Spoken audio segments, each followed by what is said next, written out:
Chiquitín el elefante.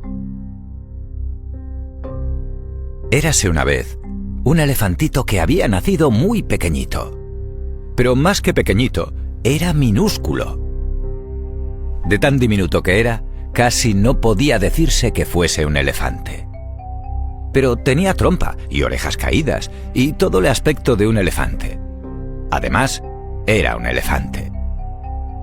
A los 2 días de nacer, el minúsculo elefante se perdió entre las hierbas altas. Sus padres lo buscaron desesperadamente, pero no pudieron encontrarlo. La manada de elefantes siguió su camino y los padres del elefante chiquitín, con el corazón destrozado, tuvieron que abandonar la búsqueda. Chiquitín se había quedado acurrucado debajo de una hoja muy grande y dormía. Cuando el sol llegó a lo más alto, se despertó. Chiquitín miró a su alrededor y notó que le faltaba algo.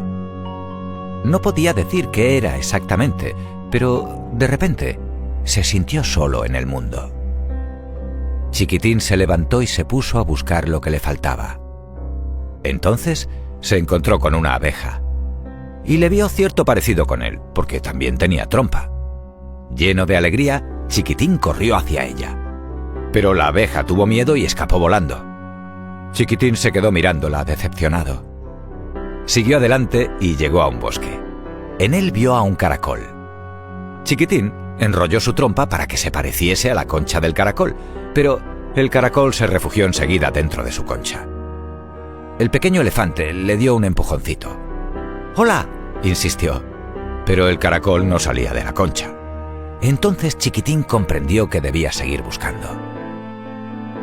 En una pradera se encontró con 4 grillos y una rana. Los 5 formaban un conjunto musical. «¡Anda! ¿Qué clase de bicho eres tú?», preguntó un grillo a Chiquitín. «¿Puedes hacer música con esa nariz tan larga?». «No lo sé», contestó el elefantito. «Sopla un poco», dijo la rana. «Eso se parece mucho a una trompeta». Chiquitín sopló con su trompa y se oyó un sonido agudo magnífico de trompeta. Los grillos y la rana quedaron entusiasmados. Un trompetista era precisamente lo que faltaba en su conjunto. Las semanas siguientes, Chiquitín recorrió la pradera con los músicos. Tocaban en las bodas de las mariposas y daban muchas serenatas. Chiquitín soplaba alegremente con su trompa y estaba muy contento de andar con los músicos. Creía haber encontrado lo que había perdido. Pero a la 3ª semana, tuvo que separarse de los grillos y de la rana. Su trompeta sonaba cada vez más alto. Sonaba tan fuerte que ya no dejaba oír el canto de los grillos y el croar de la rana. Porque Chiquitín había crecido un poquito y también aumentó la potencia de su trompeta. Comprendió que no podía seguir tocando con ellos y se despidió de los músicos. Chiquitín se entristeció, porque volvía a estar solo. Avanzó un trecho por la pradera y encontró un nido con huevos de avestruz. Desde lejos los huevos parecían elefantitos, pero desgraciadamente no tenían trompa y tampoco hablaban. Chiquitín se acomodó en el nido y se acurrucó junto a los huevos. Poco después siguió su camino. Llegó a un río y se sentó junto a la orilla. Tenía la vista fija en el agua y estaba muy melancólico.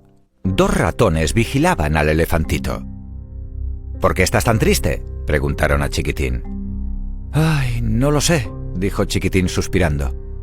Entonces los ratones trajeron botes y pinceles y pintaron el cuerpo de Chiquitín con muchos colorines.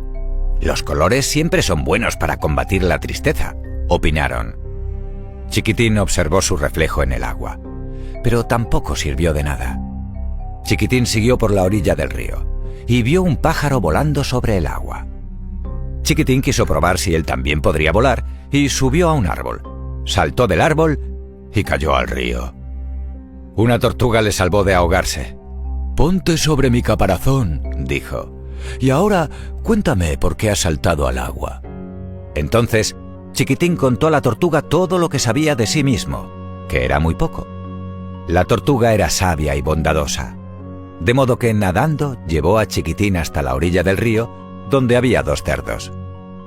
Don Cerdo y Doña Cerda no tenían hijos. Por eso se alegraron mucho cuando la tortuga les llevó al diminuto elefante. Chiquitín se encontró enseguida a gusto con los cerdos. Eran cariñosísimos con él y cariño era otra cosa que también le faltaba. Además, eran redondos y tenían orejas caídas y una especie de trompa. No pasó mucho tiempo antes de que Chiquitín llamara papá y mamá a los dos cerdos. Él quería quedarse con ellos para siempre. A veces, por la noche, cuando el elefantito ya se había dormido, los dos cerdos hablaban de Chiquitín. «Debemos decirle que no es hijo nuestro, sino que en realidad es un elefante, aunque le queremos como si fuera un cerdito», dijo don Cerdo. «No», contestó doña Cerda después de pensarlo largo rato. «No, todavía no. Más tarde quizá, mucho más tarde». Aunque en el fondo, eso no tenía tanta importancia. ¿Verdad que no? Colorín colorado, este cuento se ha acabado.